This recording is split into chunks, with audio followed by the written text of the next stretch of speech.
변방이 아닌 정치 중심에 서고 싶은 내 남자의 유쾌 상쾌 통쾌 정치 토크쇼 정치인싸 진행을 맡은 아나운서 허이루입니다.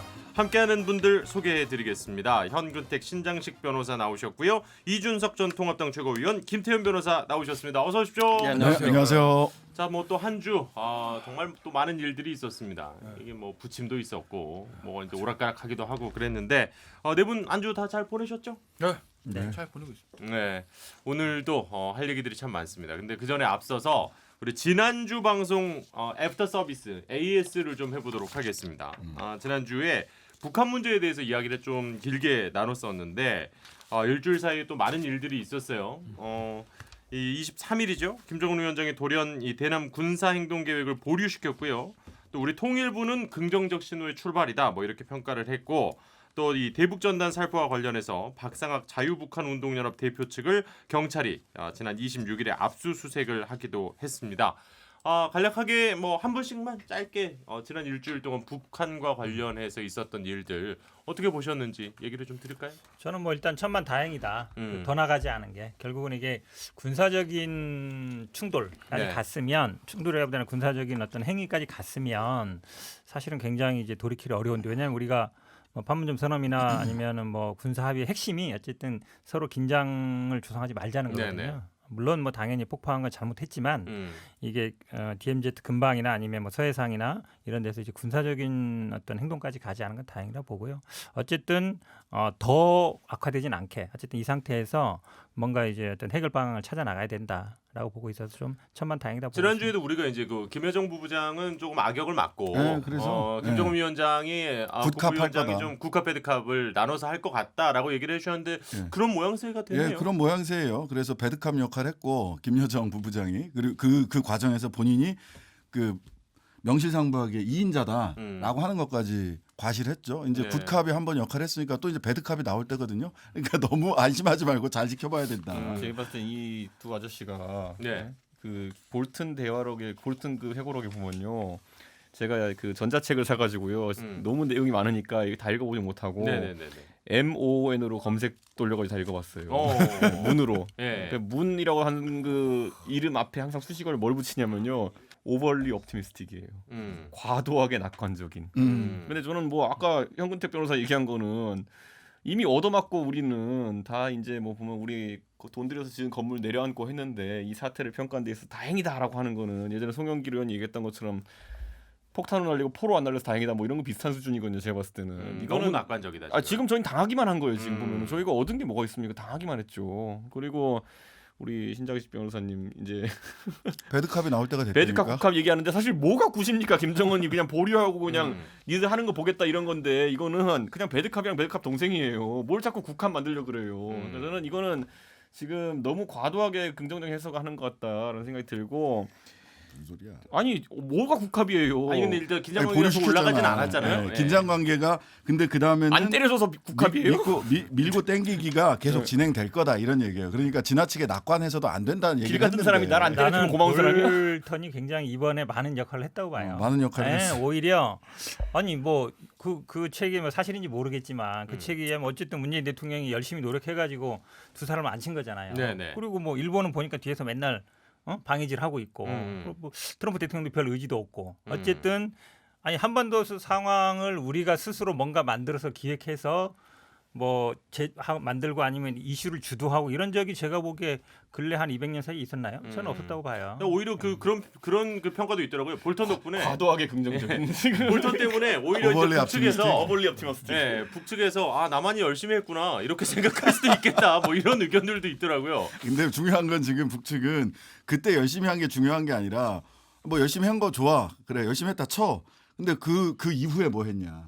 이게 지금 그 포인트거든요. 그래요. 그 좋습니다. 이후에 아니 뭐 이렇게 했느냐. 오버리 예. 옵티미스트할 필요가 없는 게 북한은 평가가 끝났어요. 냉면만 처먹었다고 했잖아요. 그 보면은. 네. 그뭐 거기를 좋습니다. 긍정적으로 봐요. 북한 문제는 뭐 계속 변수가 있다 보니까 우리가 좀 쭉 지켜볼 필요는 있는 것 같고 그리고 이제 또 볼턴 얘기도 뭐 한 번 정도는 좀 마무리가 되면 우리가 다뤄보죠. 근데 개인의 회고록을 가지고 너무 이제 언론들이 침소봉대한 거 아니냐 이런 의견들도 사실 많아서 예. 볼튼 회고록이 나오기 전에 그 기자들이랑 이 언론에 PDF 파일로 국문 번역본이라고 이제 전문이라고 들어온 게 있어요. 예. 근데 전 그거 만든 사람이 누군지 꼭 잡아내야 될 것 같은 게 굉장히 의역을 많이 했어요. 아, 네. 그럼 제대로 직역을 한번. 아니 특정한 방향성을 왜냐면 이게 그 볼턴이라는 사람이 이거를 자기의 메모들을 그냥 정리한 형식이기 때문에 네네네. 사실 가치 판단을 할 만한 게 이렇게 많지는 않아요. 근데 예를 들어 이런 거지 뭐 문재인 대통령이 예를 들어 거기서 뭐 국익만을 생각했다. 국익만을 생각했다는 단어는 없어요. 그러니까 최고의 그런 직역본을 이준석 전 최고가 네, 써주시길 아니, 기대하면서. 우리 사전 인지대를 뭐 200만 달러 받았다는데 거기다가 아마 또 플러스 200만 달러 더 벌게 그러니까 해주시면 도와주시면. 제가 한번 번역을 해보고 싶긴 한데 이미 누가 하고 있을 거예요. 그래서 못할 텐데 진짜 이거는 그 아니, 사적으로 돌리는 거 괜찮아요. 아니 그러니까 팔지만 않으면. 아니 그러니까 그 저작권의 문제가 아니라 그러니까 네. 저는 이런 느낌이에요. 그러니까 볼턴 그 보좌관의 책이 나온다는 얘기가 든 다음에 여러 경로를 다 입수했겠죠. 그다음 이게 국내에 이제 어떻게 번역돼서 퍼지느냐의 파장이 굉장히 다른 거였어요, 완전히. 답하거나 구글로 원문과의 돌려. 뉘앙스. 처음 번역한 사람이 어떤 의도를 가지고 번역했냐에 따라 가지고 알겠습니다. 그 다음이 이제 결정되는 건데 이번엔 좀 이상했습니다. 네네네네. 북한 문제 계속 지켜보면서 양쪽의 평가도 어떤 느낌을 갖고 계신지는 잘 알겠습니다. 자, 정치인싸 오늘은 본격적인 이야기 나누어 봅니다. 자, 첫 번째 주제는 계속되는 추미애 법무장관 대 윤석열 검찰총장입니다. 지난주에 저희가 이 채널A 기자와 검찰 간의 이제 검언유착 의혹 그리고 또 이 한명숙 전 총리였죠. 예, 사건에 대한 감찰 무모 의혹 그리고 이를 둘러싼 윤석열 총장과 추미애 장관의 갈등에 대한 이야기를 좀 했었는데 일단은 이제 채널A 그 이동재 기자는 일단은 해고 처분이 났고요. 예, 물론 뭐 재심이 또 회사 인사위원회에서 있을 수 있습니다만은 그리고 이제 그쪽 그 라인 쪽들은 지금 상당히 나름 이제 회사 내에서 큰 중한 징계들을 줬더라고요. 채널A에서. 그런데 이 25일이었죠. 추미애 장관이 상당히 좀 강경한 발언들을 많이 했습니다. 예, 민주당 초선 의원 대상 강연에서 윤 총장이 내 지시의 절반을 뭐 잘라 먹었다든지 아니면 이 장관의 말을 겸허히 들었으면 좋게 지나갈 수 있었는데 많이 꼬여버렸다. 뭐 이제 이런 얘기들 하셨는데 이 발언에 대해서도 양측의 의견이 아주 극명히 좀 나뉠 것 같습니다. 예, 먼저 김태현 변호사님이 앞선 주제에 별로 말씀이 없으셨으니까 먼저 얘기를 좀 해주시죠. 국가 배드컵 여기도 있어요. 진짜. 그러니까 보면 아니 뭐 진짜 윤 총장이 장관의 지시와 절반을 잘라 먹었는지 아니면 사실관계 판단은 뭐 그건 차치하고 지금 우리가 정치적인 해석할 때 그게 중요한 게 아니니까 무슨 뭐 검찰 인사 규정에 보면 뭐 어쩌고 저쩌고 그게 중요한 게 아니니까. 네네. 그걸 차치하고 서로 지금 상황에서 이 얘기를 하는 게 도움이 돼요? 대통령한테? 여당에? 도움이 돼요? 본인한테는 도움이 되죠. 저는 그냥 법무부 장관보다 법무부 장관 추미애가 아니라 앞으로 법무부 장관 끝나고 대선도 나가고 싶고 서울시장도 나가고 싶은 그런 정치인 추미애의 발언이다. 본인을 위해서 아주 나쁘게 말하면 자기 정치를 하는 거다. 더 이제 자기 장사라는 표현도 쓰잖아요, 정치인. 예. 자가발전까지 얘기합니다. 왜냐하면 대통령이요 그 전날 협력하라고 그랬습니다. 그랬죠. 대통령도 마음속으로는 윤 총장을 경질하고 싶은 마음이 있을 수도 있어요. 저는 그건 모르겠어요. 왜냐하면 모르죠, 어쨌든 뭐. 예. 모르지만 어쨌든 대통령 순서가 대통령 입장이에요. 대통령 입장에서 윤 총장을 믿고 대통령 입장에서 임명을 했는데 왜냐하면 적폐청산 공이 많거든요. 문재인 대통령의 정적이 다 저 윤석열 총장의 손에 다 그냥 저 정리가 됐거든요. 예. 그래서 임명을 했더니 갑자기 첫 번째 거기 수사가 조국 전 민정수석에 내가 장관 임명한 사람 수사. 거기다가 뭐 울산시장 선거 기획 이건 내 제일 친한 친구의 시장 문제. 정권 핵심으로 칼이 계속 들어옵니다. 그럼 대통령 입장에서 보면 이거 정지해야 되는 거 아니냐 생각할 수도 있어요. 그렇지만 그렇게 안 합니다. 왜? 그거의 정치적인 파장들을 대통령 생각하지 않을 수 없는 거거든요. 그러면 이번 주 흐름을 보시자고요. 이해찬 대표 이제 얘기하지 마라. 얘기하지 말란 얘기는 윤석열 총장이 신임한다 이런 문제가 아니라 윤석열 총장이 언급되는 게 여당한테 도움되지 않는다는 거예요. 정치 고수는 이해찬 대표는 아는 거죠. 이해찬 대표는 개인적으로 윤석열 총장 이쁘겠습니까? 대통령 불러다 협력해라. 예. 물론 대통령이 저 두 사람 불러다 다 아는 사람 있는 그 둘이 잘 협력해서 검찰 개혁하라는 게 교과서에 나는 원론적인 얘기긴 하죠. 그렇지만 어찌됐든 저 두 사람의 어떤 그 갈등이 격화되는 과정에서 대통령 그 한마디로 정리한 건 일단은 확전하지 말고 자제를 하고 일단 그냥 가자는 시그널이거든요. 예. 근데 거기서 추미애 장관이 여기서 직격탄 날립니다. 대통령 말 그 다음에요. 이건 제가 봤을 때는 청와대 여당에 대한 도움보다는 그냥 본인을 위한 본인 자기 정치에 저는 발로라고 보는 거예요. 정근택 변호사님이 네, 반론을 좀 네, 하셔야겠네요. 네. 이 추미애 장관 스타일이요. 네. 굉장히 자기 저기가 세요. 자기 애고가. 소신이라든 그렇죠. 예전에 그 우리 노동법 그때도 알겠지만 본인이 맞다고 생각하는 것에 대해서는 뭐 다른 사람들 뭐 얘기도 듣긴 하지만 밀고 가는 스타일이에요. 그러니까 좋은 말이면 소손이고 어찌보면 본인의 이제 뭐 아집이 고집도 잘못되면 고집도 아집이 되는 그렇죠. 거고. 그럴 수 있는 예, 상황이다. 잘 되면 이제 아마 문재인 소신이. 대통령이 뭐 윤석열 총장이랑 잘 지내라고 했기 때문에 뭐 아무 얘기 안 한다. 이제 그럴 스타일은 아니고 어찌 보면 이제 지난번에 우리 신장식 변호사가 관여하고 있지만 이 감찰을 이제 어찌 보면 대검에서 하라고 한 거거든요. 대검 감찰부에서 해라 이렇게 지시를 한 건데 주요 참고인을 대검에서 해라 이러니까 아 그럼 주요 참고인만 대검 감찰부에서 하고 지금 하는 거는 그냥 인권부에서 그냥 해도 되겠구나 이렇게 했단 말이죠. 네. 이건 제가 보기에 어찌 보면 그 장관의 어찌 뭐 수사 지휘냐 아니냐 논쟁도 있지만 구체적으로 지시를 한 거잖아요. 처음에 원래 근로 송부할 때도 대검 감찰부에서 하라 그랬고 그렇지만 사실은 대검 감찰부에서 이 문제를 그냥 다뤘으면 별 문제가 없어요. 네. 근데 그거를 굳이 또 인권부로 돌려서 하고 근데 그거를 또 업무 지시를 내려는데도 그거에 대해서도 좀 이렇고 그럼 제가 보기에 이거는 뭐 추미애 장관 본인의 어떤 의지 이런 게 본인이 생각하기에 이건 좀 자기의 지시를 거역하는 거다 이렇게 네. 봤을 것 같아요. 그러니까 저는 애고가 강하고 소신에 강한 건 알아요. 여당 국회의원이라면 그래도 되죠. 장관이잖아요. 장관? 장관은 사실 행정부 일원입니다. 입법부 일원이 아니라. 예. 그럼 대통령이 어떤 방향을 맞춰주는 게 맞는 거 아니에요? 거기다 여당 대표 출신이라면. 그러니까 생각해 보시자고요. 대통령이 일단은 이해찬 대표도 마찬가지고 대통령도 일단은 겉으로 해석은 확전자제 메시지인데 그걸 왜 냈겠냐. 퀴즈. 윤 총장 해임되면 제일 좋아할 사람이 누구게요? 답은 이준석 최고가 알고 있을 거예요. 누굽니까? 저는 김종인 비대위원장 김종인 제일 좋아할 거예요. 비대위원장이지. 왜? 제일 좋아할 겁니다 지금. 맞아. 예, 맞죠. 맞다고 하잖아요. 왜 그러냐? 지금 윤 총장 저 찬반 여론조사 보면요, 40 왔다 갔다 하는데 왔다 갔다 해. 거의 대통령 지지율과 비슷해요. 예. 그 얘기는 뭐냐? 저 일반 대중의 머릿속에 윤 총장은 이제 본인이 정치를 하고 싶다를 떠나서 앞으로 할지 안 할지 모르겠습니다. 예. 검찰총장 윤석열이 아니라 잠재적 정치인이 돼 있어요.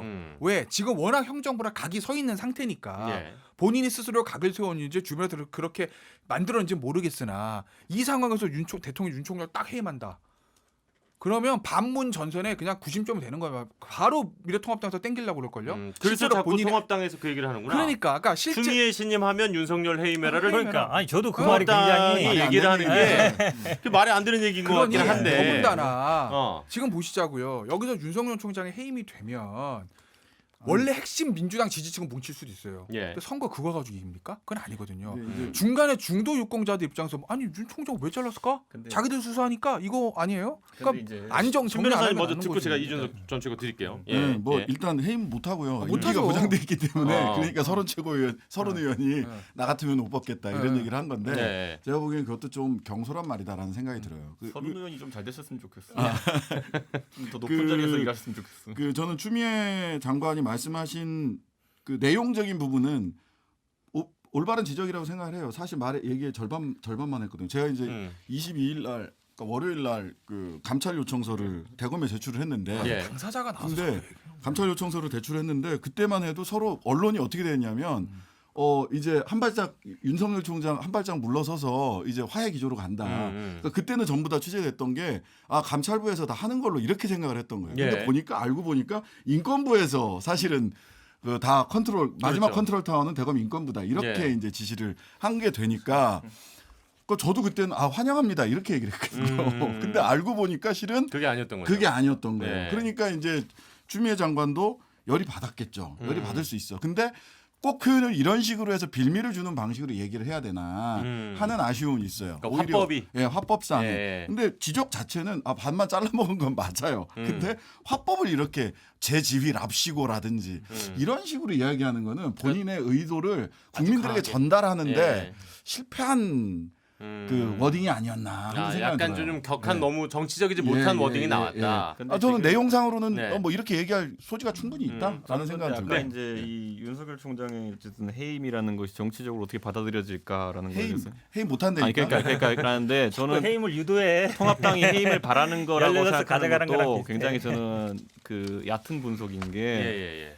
윤석열 총장의 지금까지의 그 행보라는 것이 소위 말하는 이제 임계 충격 그 양에 도달했냐 그러면 아니에요 아직까지. 그러니까 뭐냐면은 예전에 이제 이회창이라는 천상 관료가 대법관하다가 감사원장 가가지고 오만 좌충우돌 다 하다가 이제 안기부까지 들부시려고 하다가 이제 그 하다고 싸우다가 나온 그 케이스와 비교했을 때는 아직까지 정권과 각을 세운 지점이 그렇게까지 명쾌하진 않아요. 그러니까 뭐냐면 그래요? 조국 수사하다 그냥 거기서 이견이 생긴 정도의 느낌 정도. 그리고 지금은 그것보다도 국면이 약한 게 뭐냐면은 본인의 측근에 대한 수사에 대한 논쟁 예. 과정 중에서 뭔가 이런 일이 벌어지게 되면은 굉장히 좀 수비적인 자세에서 하는 거거든요. 그러니까 저는 그렇죠. 아무래도 이제 자기와 측근이 내 문제다 보니까 정권의 공세적이긴 어렵겠죠. 그러니까 거꾸로 뒤집어 말하면은 정권의 대형 비리를 수사하는 과정 중에서 역부족으로 물러난다. 요 정도의 모양새가 나와야지만이 그 충격 팩터가 나와가지고 다음 정치적 동력이 생기는 건데 지금은 잔매를 계속 맞다가 이렇게 나오는 모양새로는 그 야당에서 뭐 그 임계 충격치에 도달한 대선 후보가 될 수가 없어요. 아니 그러면은 그 왜 통합당에서는 계속 그 얘기를 하는 거예요? 근데 이 부분이 있을 실제 것 해임 안 같아요. 할 거 알고 있는 거예요. 아니, 해임 아니. 어떻게 해요 지금 이 상황에서? 그 김종인 비대위원장이 제일 좋아할 거라고 그랬잖아요. 그 김태현 변호사가 저 동의하거든요. 왜냐하면 다른 대선 후보들은 껄끄럽지 싫을 거예요. 근데 김종인 아니, 비대위원장은 김종인 비대위원장은 백종원까지 소환했어요. 네, 백종원 씨까지. 그러니까 뭔가 소환했죠. 경쟁을 계속 붙이고 주목을 받게 하고 싶은 거예요. 김종인 비대위원장 입장에서는 좋지. 네. 김종인 비대위원장이 그 정치 철학에 있어가지고 한 가지 확고한 건 뭐냐면요. 대통령이 되려는 사람은 의회를 알아야 된다는 것에 굉장히 강한 그 강박관념을 가지고 있어요. 그건 왜냐하면은 예전에 제가 김종인 장관이 이제 2012년에 같이 활동할 때 안철수 대표 그 당시에 예. 뭐 지금 뭐 윤석열 총장과 비교할 수 없을 정도로 장외에서 거의 뭐 상장하기 전부터 난리 났던 그런 네네네. 주식이죠. 네이버밸류가 워낙 예. 좋았죠. 예. 그런데 거기에 대해 가지고 뭐 그걸 밖에다 공언할 건 아니지만은 항상 내부적으로 말씀하셨던 게 뭐냐면은 의회 경험이 없다는 것은 어떤 식으로든지 간에 정치력의 한계로 나타난다라는 인식을 갖고 있어요. 실제 그리고 그 당시에 문재인 대통령께서 2012년 4월 그 총선에서 초선 타산구 국회의원이 됐긴 했지만은 그 초선이 된 이후에도 대선이 이제 한 6개월 뒤에 있었던 거잖아요. 네. 6, 7개월 뒤에 이제 취임하고 국회의원 되고 나서 6, 7개월 그 반년 만의 경험으로는 대통령을 하기는 어렵지 않느냐. 그러니까 의회를 잘 알지 못하는 사람이 대권에 가는 거는 사실상 재앙적이라는 입장을 갖고 있었어요. 그렇기 때문에 저는 윤석열 총장이나 아니면 백종원 씨를 언급하는 것도 그들이 가진 어떤 뭐 기질, 특정한 기질을 언급할 수 있는 것이겠지만은 실제 그분을 대통령으로 만드는 일은 없을 것이다. 제가 좀 한마디 하면요. 아마 윤석열 총장의 임기는 아마 보장될 거예요. 2년 있기 때문에 7월이니까 내년 7월까지 될 걸로 보는데 예. 저는 아마 윤석열 총장이 일단 과거처럼 본인의 어떤 그 힘을 쓰기는 어려울 거라고 봐요. 왜냐하면 일단 법무부에서 사실은 이제 보충적입니다. 감찰을 원래는 검찰에서 하고 그다음에 안 될 경우에서 법무부에서 하는 건데 예. 사실 지금 어쩌면 한동훈 검사장 이 사건은 잘 해결이 거의 안 되고 있잖아요. 그렇죠. 어려운 사건도 아니에요. 아주 쉬운 사건이에요. 소사 그 녹취에 있는 점만 보면 되는 거거든요. 그 간단한 게 안 되고 있는 거죠.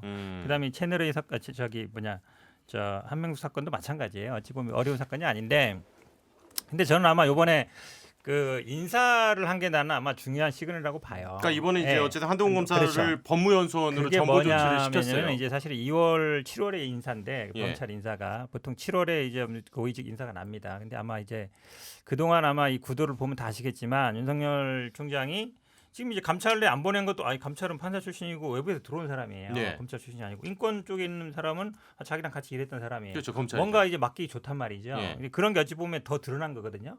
그러면 지난번에도 아마 인사를 할 때 그런 부분이 많이 고려가 됐을 것 같은데 저는 아마 이게 좀 이번 7월에 검찰 인사에 약간 반영될 수도 있는 근데 상황이라 보여요. 제 생각에는 뭐 제가 일단 어쨌든 고위직에 올라갔어요. 그러면 이제 그동안 저랑 같이 일을 했고 저의 일 스타일을 아는 사람을 당연히 같이 일하고 싶어하는 마음은 뭐 그거는 저는 크게 잘못되지 않은 걸로 보이거든요. 근데 그럼 이번 인사 때는 윤석열 총장의 생각과는 좀 다른 인사가 법무부에서 많이 날 거라고 보시는 그러니까 거예요? 말씀하신 것처럼 보통은 아마 뭐 예를 들어서 학교라든지 아니면 연수원 기수나 이런 것도 있지만 뭔가 어려운 일을 같이 했던 사람들하고 같이 하는 건 맞아요. 네네. 근데 이분들이 기존적으로 예를 들어서 중앙지검에 들어와 있으면 중앙지검 위에 뭐 부장, 차장, 지검장이 있는데 이 사람들하고 한 팀이 되는 게 아니라 어찌 보면 쉽게 얘기하면 라인으로 예. 별도로 되다 보니까 이게 문제가 터지는 거거든요. 그러니까 그게 이제 지휘 계통으로 따라가야 되는데 그게 잘 안 되고 있는데 저는 아마 이번 7월 인사에서 그런 부분들이 좀 어쨌든 반영될 가능성이 있다고 봐요.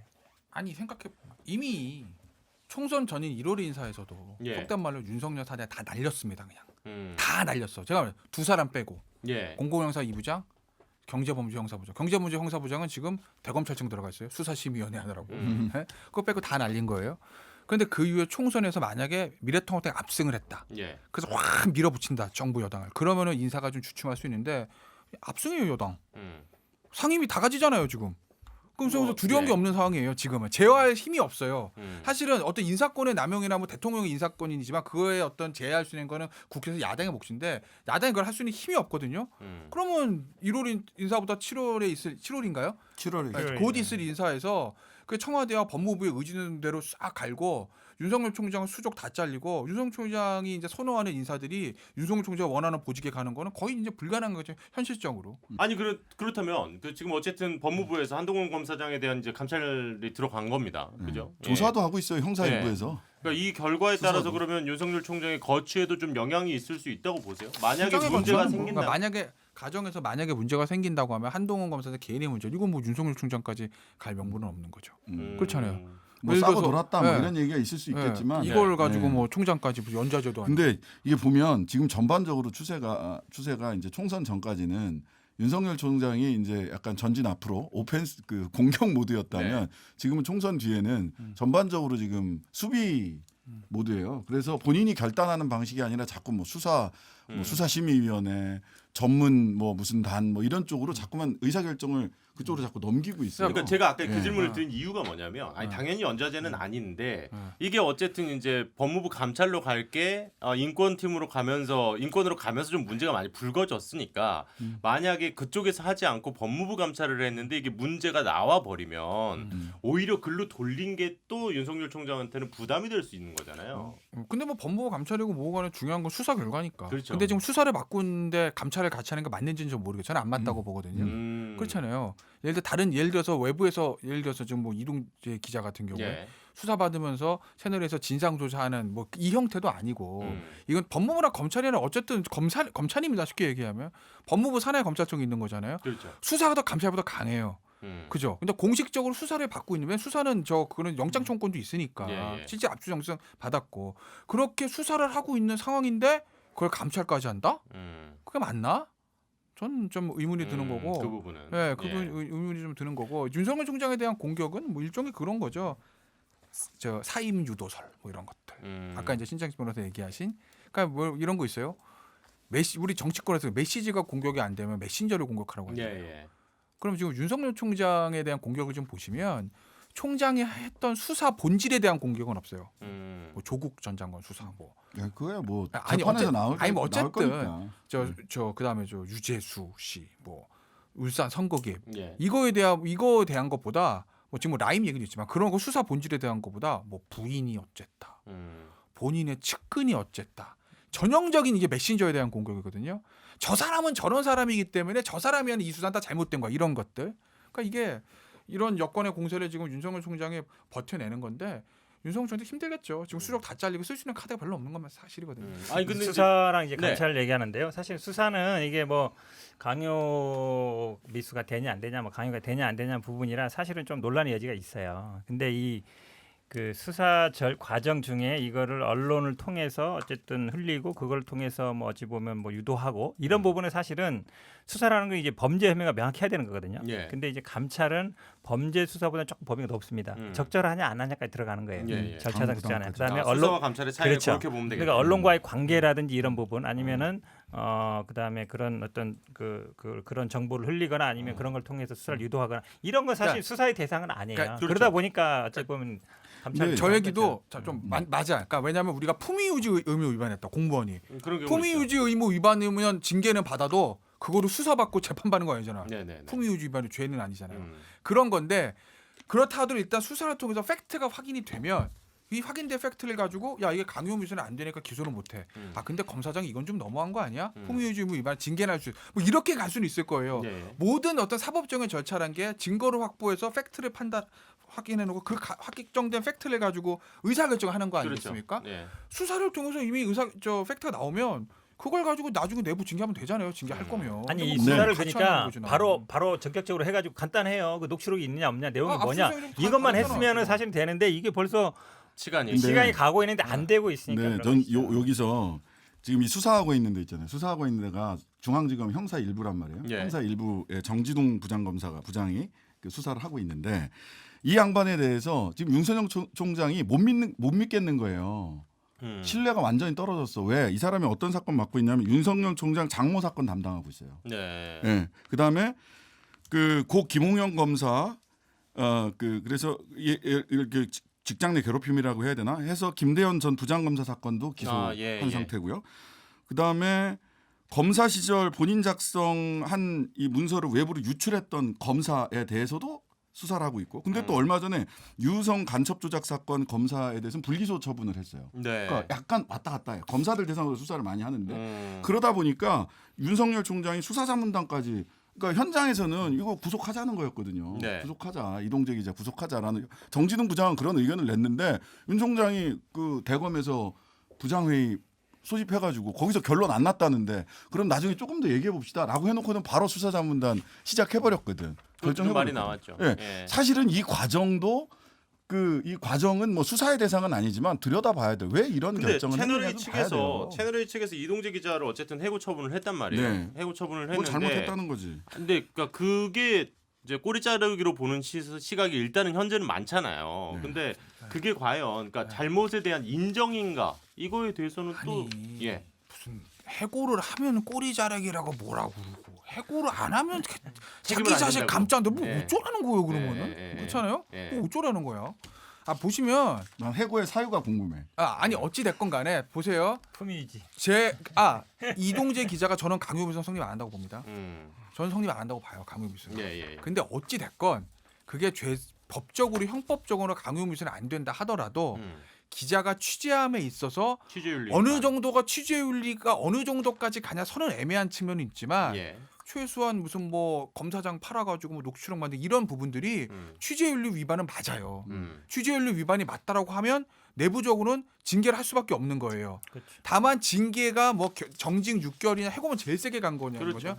해고까지 가장 중징계가 나온 데는 지금 채널A가 처해는 좀 상황들이 좀 복잡하잖아요. 어쨌든 왜냐하면 더군다나 방통위에서. 방통위 문제도 예, 있고 제어가와 관련된 참 문제가 공교롭게도 있죠. 재심의 과정에 걸렸어요. 예, 그리고 예. 이게 단순히 그냥 기자 한 명이 취재윤리 위반 문제가 아니라 검찰까지 껴있는 굉장히 큰 사건이 되다 보니 아무래도 형량의 정함에 있어서 예전에 그냥 평상시에 이런 취재윤리 위반이 있었으면 그냥 정직 몇 개월로 끝날 걸 해고라는 강한 징계가 나온 건 맞죠. 형량에 있어서. 다만 강요미수가 법적으로 성립하느냐의 문제와는 상관없이 취재윤리 위반은 있으니 징계를 받는 건 맞는 거죠. 그러니까 이게 이제 법정에 갔을 때 이제 네. 사법적으로 문제가 되는 것도 그렇죠. 다른 문제니까. 다른 문제인 거죠. 이거. 이게 사실은 거기서 뭐냐면 다 알듯이 이게 뭐 그런 얘기를 했거든 본인 스스로 이게 내가 하는 게 아니라 우리 뭐 부장도 알고 뭐 회사 차원에서 다 하는 거다 이렇게 본인 스스로 어쨌든 얘기를 했으니까. 얘기를 했으니까 이게 문제가 되는 거죠. 왜냐하면 사실은 그냥 그렇지 않고 이 사람이 그냥 밖에 커피숍 만나가지고 했으면 모르겠는데 오라 그래서 거기서 사회부 거기 가서 근데 어쨌든 얘기를 한간에 들려주면서 예. 아니, 그러니까 이제 그 회사 말하자면 차원에서 그분들이- 어쨌든 자, 이게 문제가 될 수 있는 이게 거죠. 그러니까 검언 유착이 되려 그러면은 결국 어는 뭐 어쨌든 아까 말했죠 취재윤리 위반 정도로 해서 어쨌든 도덕적 책임도 있을 것 같은데 검 쪽에 확인된 게 지금 뭐예요 지금?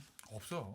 그러니까 저는 이게 애초에 검언 유착이란 네 글자를 들이밀면서 이렇게 나오는 것 자체가 굉장히 이제 전장을 이제 윤석열 총장을 압박하기 위한 전장을 설정한 건데 검언 유착에 성립하려면은 언 쪽이 무슨 짓을 하든지 간에 검 쪽이 이걸 인지했거나 사주했어야 되는 거거든요. 근데 그거 하나도 나온 거 없잖아요 지금. 이거 한번 보충 말씀드릴게요. 그 예. 녹취 파일을 빨리 네, 까야 지난주에 그러니까 지난주에 녹취 파일을 빨리 까야 아니 돼. 윤미향이나 아니면 조국 이런 거 할 때는 의혹만으로 뭐 사퇴시키지 않는다, 의혹만으로 뭐라 하지 않는다, 증거를 보고 얘기하자, 재판 보고 얘기하자 이거 하다가 지금 하자니까. 이게 왜 검언 유착이에요 그러면? 저기 나는 저 증거를 까면 된다고 봐요. 그러니까 아니 그게 근데 문제는 미안한데 이 얘기 받아서 그냥 마저 하면 네.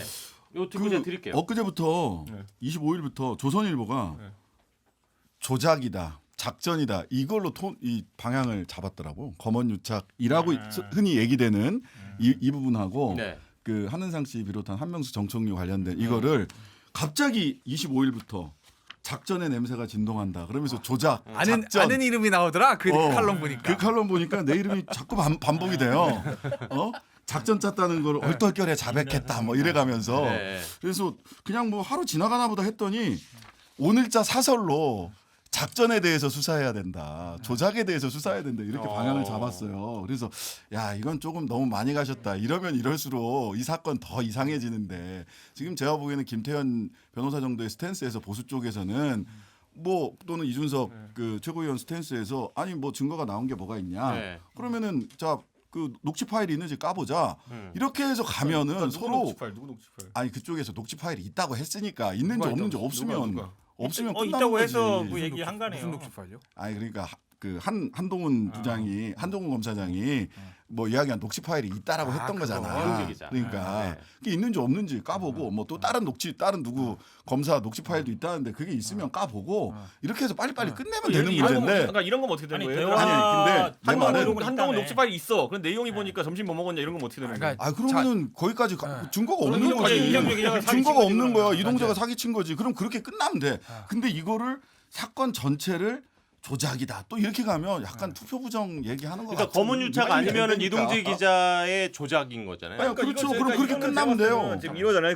이 사건은 결론이 둘 중에 하나 날 수밖에 없어요. 검언 유착이든지 예? 아니면은 이거는 그냥 기자의 사기 사건이든지. 그렇죠, 그렇죠. 근데 애초에 규정하고 나갈 때 검언 유착이라 규정하고 가잖아요. 이게 전 이 가능성이 사실 이 상황에서 그러니까 아까 말했던 녹취록이 있다 또는 녹취록을 확보했다 들었다 해가지고 들어보니 문제가 있다 해서 한 것이 아니면은 예. 말 그대로 생사를 잡은 거예요. 나중에 보면은. 음. 만약에 이렇게 해가지고 전보 조치하고 수사할 권한도 뺏고 했는데 그게 뭐 적법한 인사권 행사라고 할지라도 나중에 만약 진짜 그냥 기자가 그냥 알아서 한 것이고 한동훈 검사장 아무것도 한 게 없다 이렇게 되면은 이거 그다음에 어떻게 합니까 그다음에? 저기요. 무고가 미안 밝혀질 거다. 그동안 이렇게. 미안했어 이럴 거예요? 저기 감찰을 하게 되면 어쨌든 그 수사 생선 빼요. 왜냐하면 물론 수사라는 게 여기 수원 이분 이제 수원이 아니라 부산에 가 있긴 하지만 보고는 안 받지만 그래도 어쨌든 그 직에 있으면 위아래로 옆으로 어쨌든 그런 정보들이 다 흐르게 돼 있거든요. 그러니까 예. 원래 감찰받는 사람들은 어쨌든 수사선에서 좀 빼는 게 저는 맞다고 봐요. 아니 뭐 자, 일단 어차피 김태현 변호사님 얘기 듣고 이 주제는 마무리할게요. 보세요. 나중에 그냥 그- 그동안 미안했다 이러고 치우겠다. 저기 이제 최근에 나온 기사를 중에 정리를 할게요 제가. 예, 예. 지난 주말에 조선일보에서 기사가 하나 났어요. 그게 뭐냐면 이동재 기자하고 백모 기자가 예전에 윤 총장이 저 순시 내려갈 때 아, 기사를 다 따라갔잖아요. 한동훈과의 예, 만남을 예, 찍으려고. 부산 갈 때. 전화했어요. 이동재 검사장님 저 뭐 좀 배로 방으로 가고 싶습니다. 오라고. 얘기를 막 한 거예요. 거기서 막 이제 이동재 기자가 막 신라젠 유시민 얘기를 막 한 겁니다. 조선일보 보도된 내용은 다 아시겠지만 한동훈 검사장이 나 유시민 관심 없어. 나 그런 관심 없고 이거는 서민 금융 범죄니까 그거로 지금 잡아야지. 뭐 난 그런 거 관심 없어. 이렇게 얘기를 합니다. 그리고 나 악속 있으니까 그만해. 그리고 떠났다는 거예요. 근데 그거를 저 같이 갔던 백모 기자가 녹취를 한 거예요. 검사장과의 사담을. 이것도 사실 전 취재윤리 위반으로 봅니다. 그러니까요. 예? 이거 다 녹취를 하면 네. 그 기자들은 못 만나겠어요. 네. 네. 채널의 한동 검사장이 기자들을 누가 이번에는 안 만나겠어요. 넘어간 거지. 어쨌든- 아 이분들은 어쨌든 왔을 때 소리야. 그냥 합니다. 안 그 넘어간 기사가 거지. 보도됐어요. 근데 예. 그 다음 날 한겨레에서 기사가 뭐라고 나왔냐면 검찰 고위 관계자는 아마 누군지는 제가 알고 S성을 가진 사람일 거예요. 거울 관계자가 사람을 이따 줄게 끝나고 저 검찰 관계자 발로 조선일보에 보도된 건 저 이동재 기자가 한동훈 검사 측에서 본인들 유리한 것만 얘기한 거다. 우리는 그거 말고 더 가지고 있다 이렇게 얘기합니다. 예. 여기서 의문 두 가지.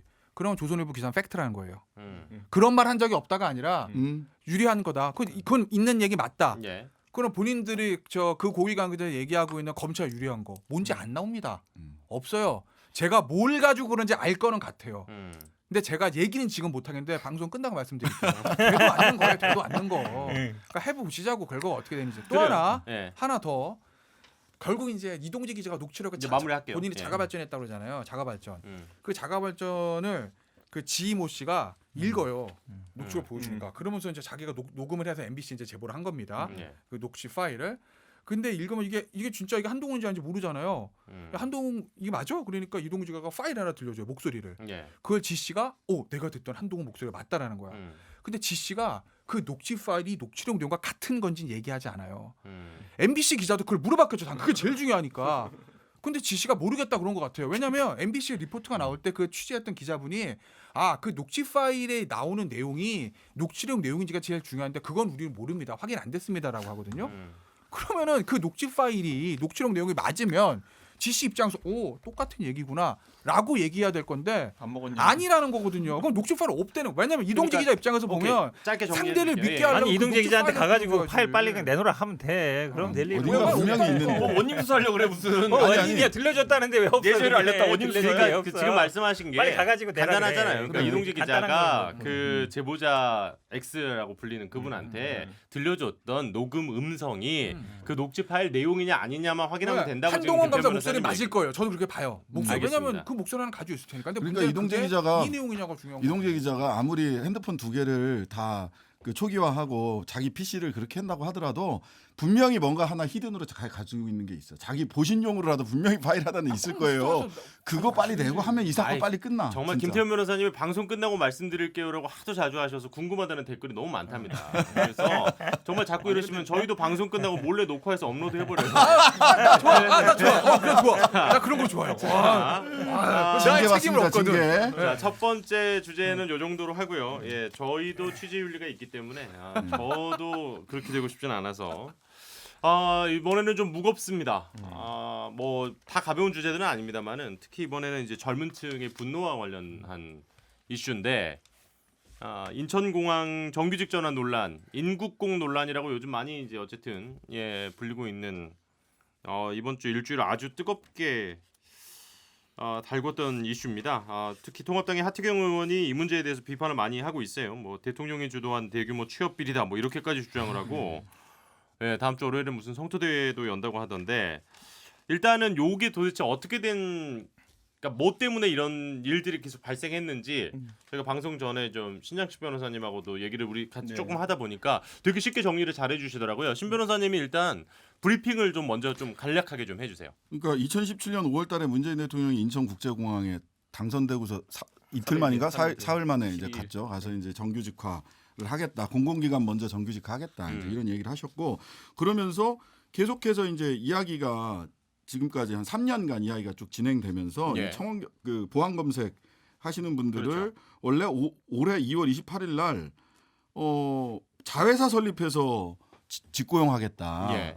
요즘 대체로 지금 자회사 설립해서 직고용하는 그렇죠. 하는 방식으로 했잖아요. 근데 이게 2017년부터 쭉 협의해왔던 노동조합하고 협의해왔던 기본 협의 내용을 뒤집는 거였어요. 다 직고용하는 거, 공사 직고용하는 쪽으로 얘기하다 갑자기 자회사 직고용하니까 법률상의 문제가 발생할 수 있었던 거죠. 계속해서 노조랑 맺어왔던 그렇죠. 임단협이 있으니까. 단체 협약이 있으니까. 그건 안 되는 거 아니냐. 이거 법률상 문제 생긴다.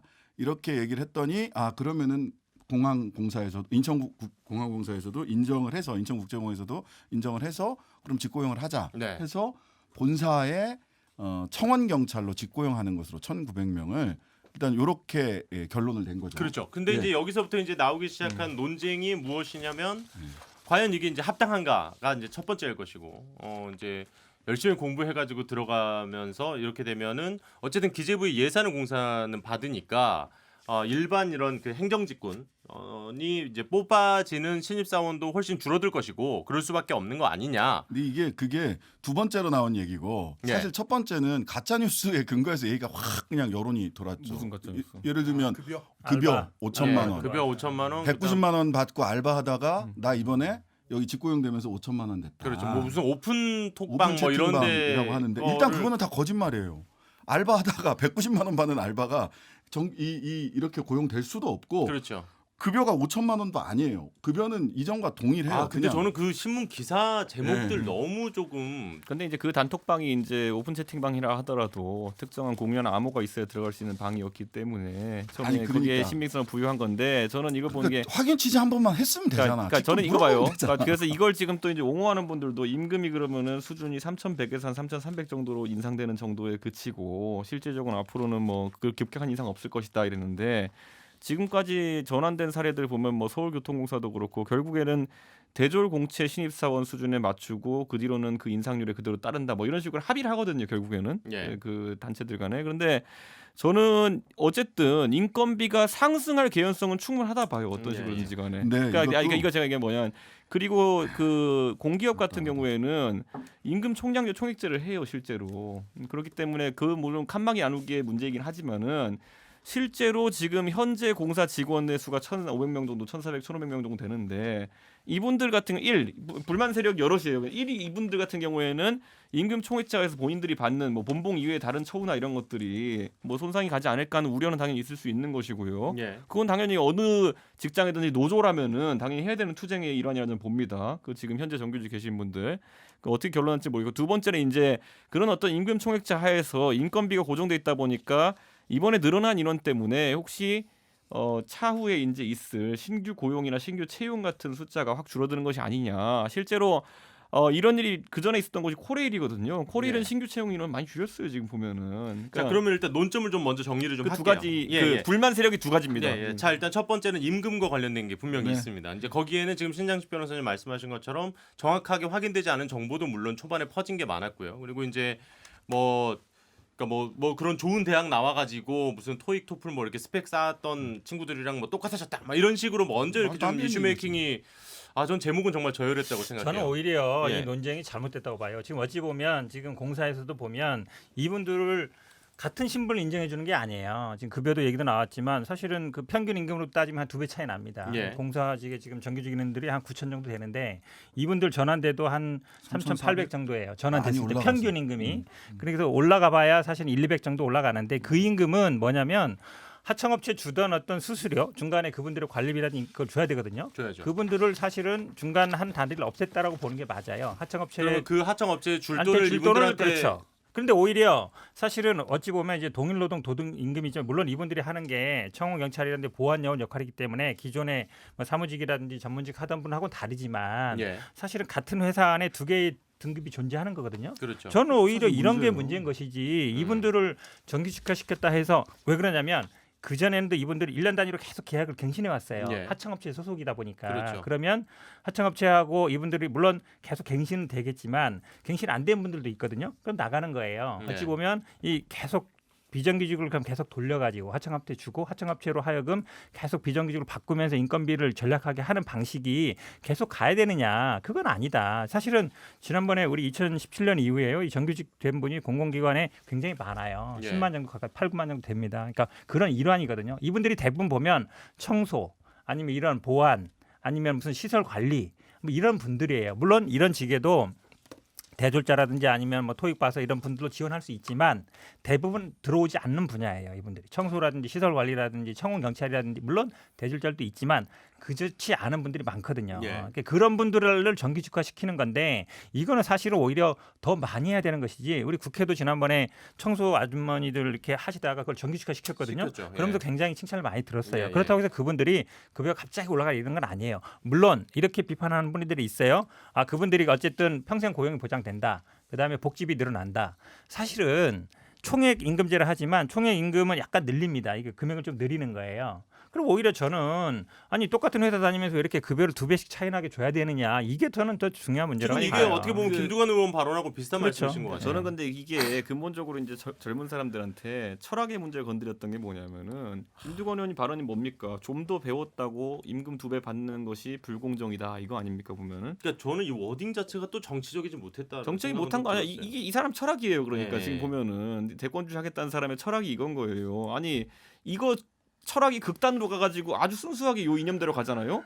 그럼 교수나 청소노동자나 똑같은 임금을 받아야 된다라는 모 국가의 사례가 떠오르죠. 그게 과거 핀란드, 스웨덴 그런 데도 그래요. 공산주의 소련 아닙니까 과거에? 아니, 핀란드도 그렇게 그렇다니까. 해가지고 그 버스 구호였어요. 운전사가 더 많이 교수와 노동자가 받는다니까. 유럽이 찾아가지고 다 그래 뭐냐. 유럽이. 그러니까 저는 이제 이거는 아니다. 아니 그러면 간단해요. 저는 좋다 이겁니다. 그러면 앞으로 젊은 사람들한테 이 구호를 계속 내세우세요. 민주당이 가가지고 정의당도 그렇고 일단 먼저 앞으로는 말씀 다 하시고 당신들이 드릴게요. 뭐 시험을 좀 잘 보고 어떤 거 이런 관계 없이 당신들 임금 똑같이 할 것이고 당신들 어차피 뭐 근로조건 처우 다를 거 없을 것이고 그럼 바로 어떤 반응이 나오냐면요. 이번에 이 반대하는 청년들이 상징물로 삼은 게 뭐냐면은 부러진 연필이에요.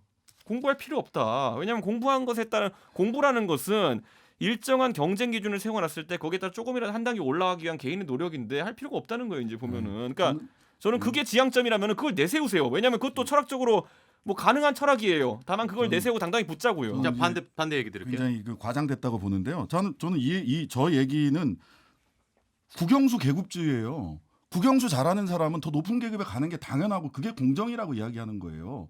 국영수 잘하는 사람이 돈 훨씬 더 많이 받고 이래야 됩니까? 물론 여기 있는 사람들도 국영수 잘해서 여기까지 왔어. 네. 하지만 청원경찰들 이 양반들도요. 뭐 무슨 알바다 이렇다고 얘기하는데 이분들도 경호학과나 항공보안학과 다 나온 분들이고요.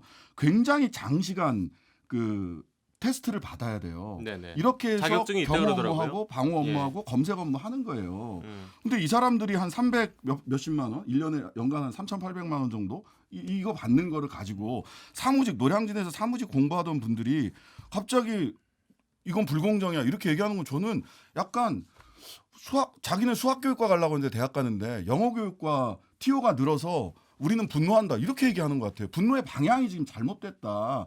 왜 분노하는지는 알겠는데 방향이 잘못됐다는 거예요. 자기들 채용과는 전혀 관련이 없어요. 그다음에 아까 임금총액제 얘기하셨는데요.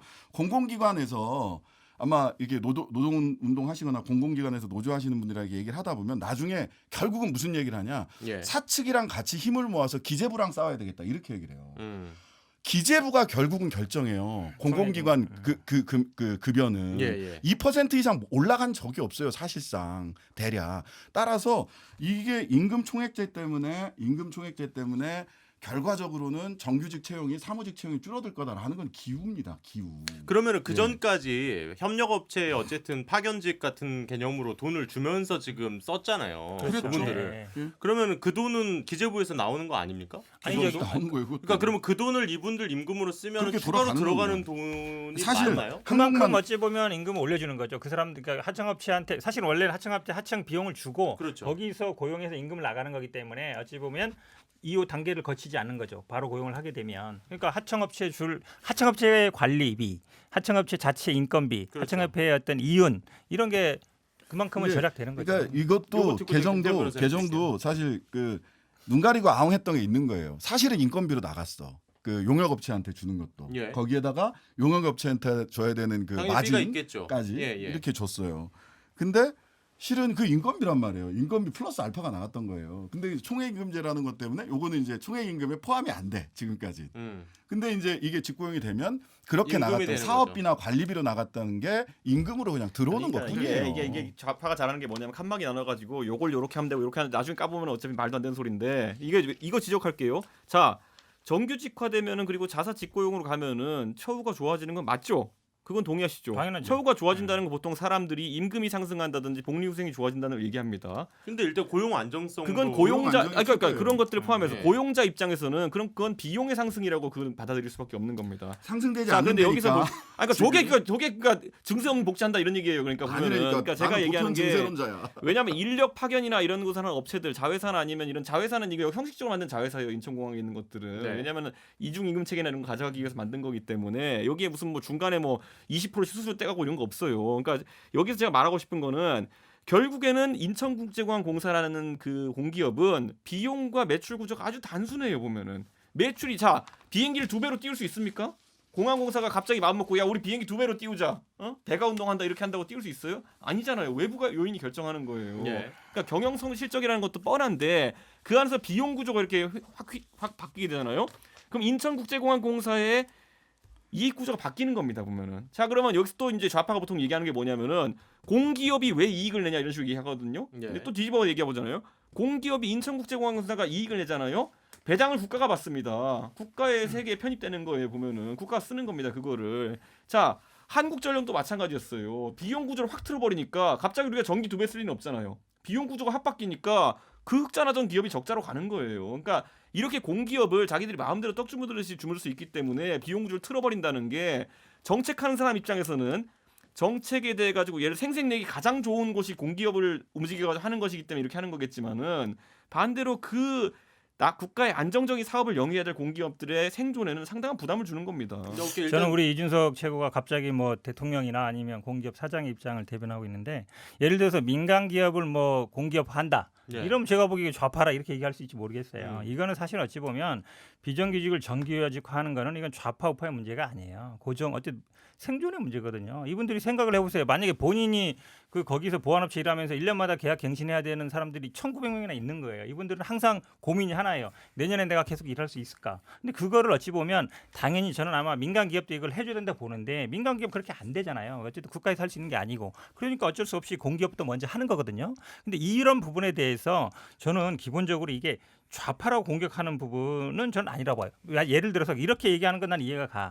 코로나 사태 때문에 지금 굉장히 공항 수요가 줄고 수익이 그렇죠. 없다. 네. 근데 이거를 정규직화하려면 계속 유지할 수 있겠느냐. 이런 건 그나마 현재 상황에서 이해할 수 있어요. 근데 비정규직을 정규직화하는 게 좌파의 정책이다. 그거는 저는 아니라고 아니요. 봐요. 저가 자파의 정책 얘기한 건 뭐냐면은 아까 말했잖아요. 무슨 이제 돈 총액이 변하지 않고 칸막이만 이렇게 다르게 나누면 된다라고 하는 것 자체가 전 거짓말에 가깝다는 것이고. 아니, 이게 실제는 팩트라니까. 아니 조산모사라니까요. 저렇게 얘기하면 봐봐. 비정규직은 칸막이 나누는 건 계속 조산모사예요. 계속 자, 그럼 가장 이렇게 합시다. 얘기잖아요. 우리 그러면. 몇 년 전에 네. 우리 사회적 분위기 이 그 가짜 뉴스로 촉발된 걸 가지고 저는 이 정치권이 이거를 합리적 토론으로 끌고 가기보다는 우리 하태경 의원 이제 좀 이렇게 만족함을 하고 그만 돌아섰으면 좋겠는데 무슨 로또 취업 방지법 이런 거 이런 거 만든다고 하시는데 사실은 이 본질이 뭔가를 놓고 우리가 사회적 고민을 해봐야 돼요.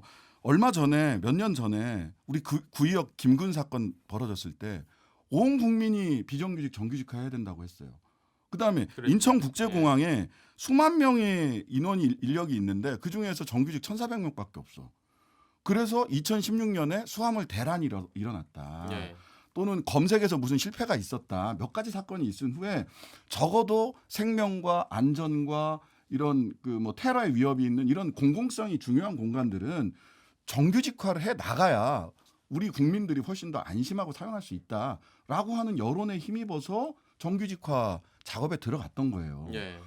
그러면 왜 그런 기준 우리 국민들의 안전, 생명 어떻게 보호하는 게 좋냐. 그다음에 비정규직으로 청년들이 계속해서 비정규직으로 있는 것이 이게 청년들의 삶에 어떻게 그 도움을 줄 수 있을 거냐. 이런 청년들의 삶에 이 문제에 포커스를 맞춰서 저는 토론을 하면 그럼 충분히 약간 소방관 예. 국가직 전환도 비슷한 예, 개념이라고 보시는 충분히 토론 그런 거죠. 예. 그렇게 충분히 토론해서 그러니까 그런 좋은 식으로. 방안을 내놓을 수 있는데 갑자기 로또 취업 방지법 대통령 찬스 이렇게 얘기를 해버리면 가짜 뉴스의 근본 가짜 뉴스로부터 시작된 이 얘기를 점점 더 합리적 토론을 불가능하게 만든다는 자, 거예요. 일단 김현 김태현 변호사 변호사님. 예, 한마디 예. 해보세요. 저요? 예. 근데 우리 이제 대통령이 1호 지시가 이거잖아요. 인천공항에서 공공기관 비정규직 정규직화. 근데 그게 사실은 모든 비정규직을 정규직화하는 게 꿈이죠. 제일 좋죠. 근데 현실적으로 쉽진 않아요. 쉽지 않은 정도가 아니라 현실적으로 불가능에 가깝죠. 사실은 솔직히 말씀드리면 일자리 한정돼 있고 사람은 원하는 게 많으니까. 저는 대통령의 선한 의지하고 좋은 의도는 알겠는데 과연 어느 정도 그게 정책적으로 입안이 되고 준비가 돼서 나온 거냐는 건 의문이 하나 있는 거고 예. 우리가 이제 비정규직과 정규직을 얘기할 때 항상 제일 기본적인 얘기가 동일 노동 동일 임금의 원칙입니다. 예를 들면은 예전에도 아마 이제 언론에 르포 기사를 많이 나왔는데 현대자동차 같은 경우 실명 얘기가 되겠죠. 예. 거기 비정규직 노동자들 많잖아요. 현대자동차 민노총에 소속되는 현대자동차 정규직 노동 근로자하고 비정규직 근로자들 일을 똑같이 한답니다. 예. 급여 차이뿐만 아니라 밥 먹을 때 식당 밥도 다르대요. 옷도 다른 거예요. 뭐 노란 조끼, 하얀 조끼 이런 청백전도 아니고 엄청난 차별이 있는 거죠. 그야말로 똑같은 일을 하는데 그게 사실 제일 문제인 거예요. 동일 노동하는데 일이 다른 거, 신분이 급여가 다른 거 그게 제일 문제입니다.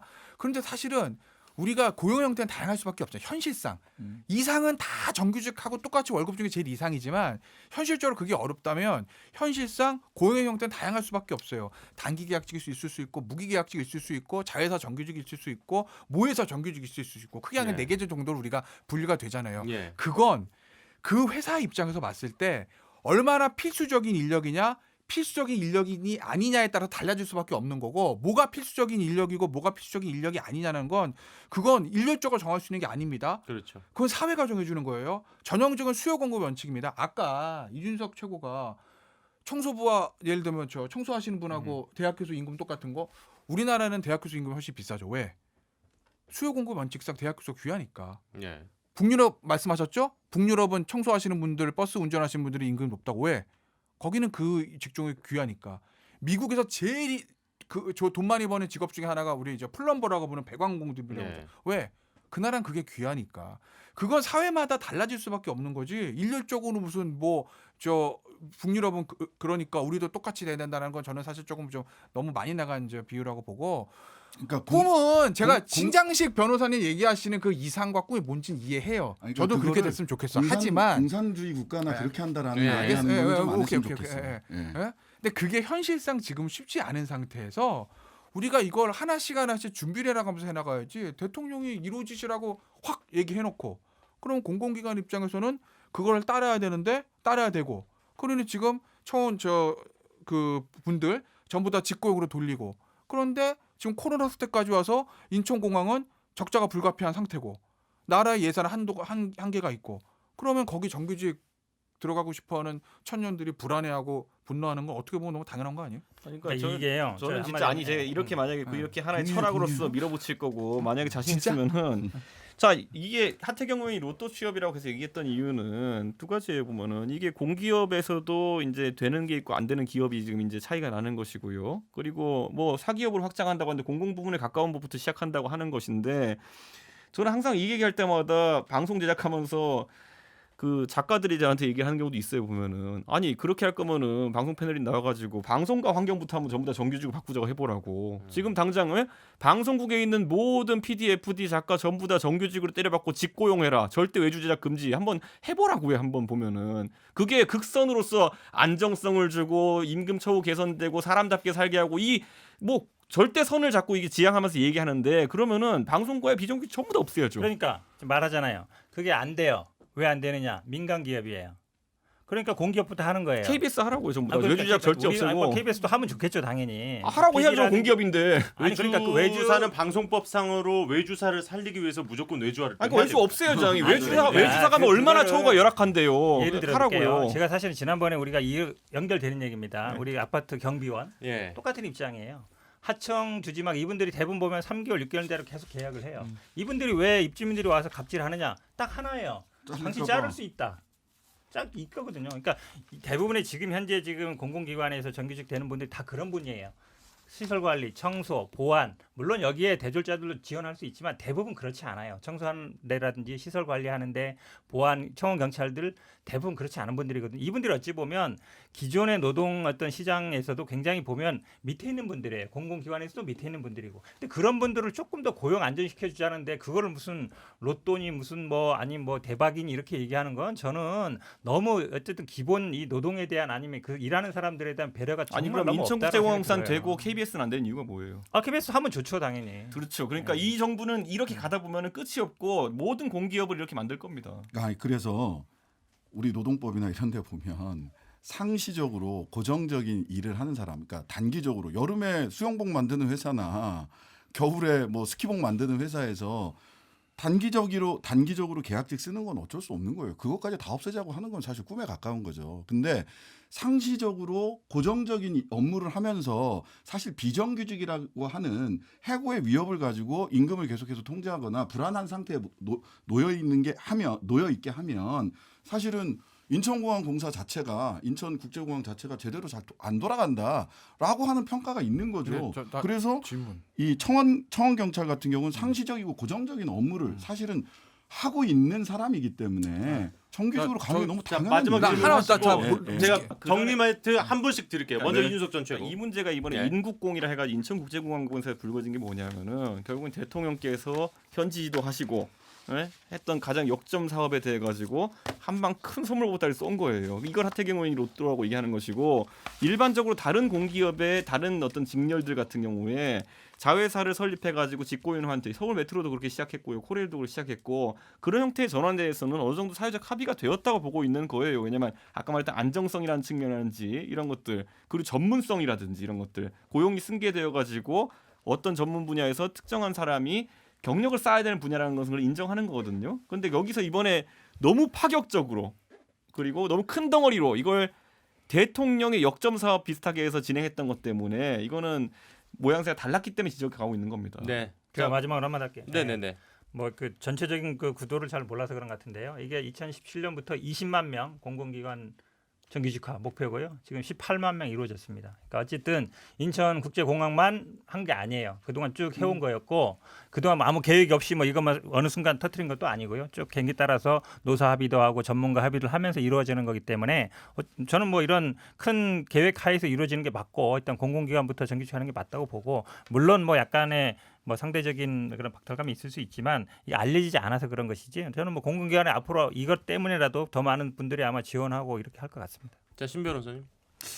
저는 이 정치권에서 이 논의를 그 본질에 집중해서 좀 질서 있게 좀 했으면 좋겠어요. 이런 식으로 뭐 로또 취업 방지법이면 이런 식으로 그 가짜 뉴스에 근거해서 이름 붙이기식 해가지고 이렇게 얘기하는 거는 좀 적절치 않아 보입니다. 오히려 로또 취업했던 사람들은 뭐 강원랜드 또는 우리은행 이런 데서 그 정치인들 뒷배로 들어갔던 이런 사람들이 있거든요. 이런 부분들을 정확하게 부정 취업하지 못하도록 정확하게 제어하는 거는 그게 로또 취업 방지법 내지는 부정 취업 방지법이 되겠죠. 이렇게 방향을 좀 잘 잡아서 질서 있게 토론을 좀 했으면 좋겠다 싶습니다. 이게 비정규직 문제 쉬운 문제 아니거든요. 네. 예. 김태현 변호사님. 우리가 이제 정부 당국자 정책을 함에 있어서 선한 의지가 선한 결과를 나는 건 아니잖아요. 본인의 선한 의지와 관계없이 안 좋은 결과가 나올 수도 있습니다. 그렇기 때문에 모든 정치 해결한 걸 현실에 감안해가지고 정교하게 짜야 되는 거거든요. 어차피 이것뿐만 아니라 모든 경제 정책이 모든 사람을 만족시킬 수는 없어요. 그건 거짓말인 거지.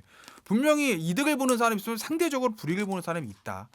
그 갭을 줄이는 게 정책 당국자들의 실력 아니겠습니까? 예. 그런 점이 좀 아쉽다라는 거죠. 대통령의 의도와 의지는 알겠으나 그 디테일한 측면에 있어서의 정책을 수립해가는 과정 이런 것들 좀 다듬을 필요가 있다. 저는. 알겠습니다. 역시 뭐 어려운 주제고요. 그리고 아직까지도 이제 어떻게 보면 양쪽의 이런 그 상대적 박탈감 내지는 또 반대쪽에 다 같이 잘 사는 사회를 만들자는 대의 명분 뭐 이런 것들의 충돌들이 계속 지금 일어나고 있어서 이 논의는 좀 계속 될 수밖에 없는 것 같은데요. 저희가 지금 이야기를 나누고 있는 사이에 또 지금 국회 본회의 상황이 29일로 밀렸답니다. 그래서 예측된 건데. 예. 그래서 아마 다음 주에는 국회와 관련해서도 우리가 나눌 얘기가 좀 있을 것 같고요. 또 어려운 주제 또 쉬우면서도 아주 열정적으로 이야기 나눠주신 네 분 다시 한번 감사드리면서 오늘 정신사 여기서 마무리하도록 하겠습니다. 네 분 수고 많으셨습니다. 네, 고맙습니다.